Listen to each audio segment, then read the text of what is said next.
jedan od onih što se trude da ugode svima i svakom pruže ruku.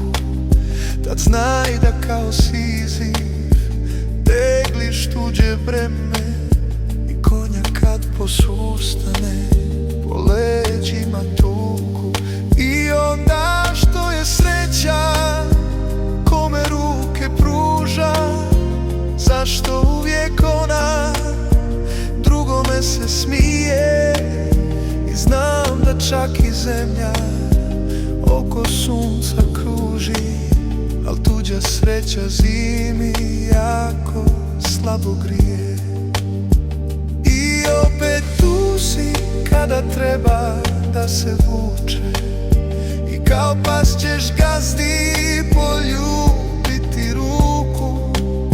I opet nitko nikad cijeniti te neće, jer skup je kolač taj od zlatno žute sreće.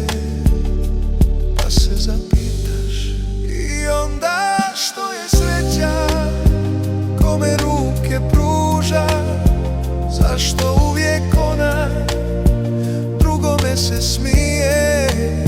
I znam da čak i zemlja oko sunca kruži, al tuđa sreća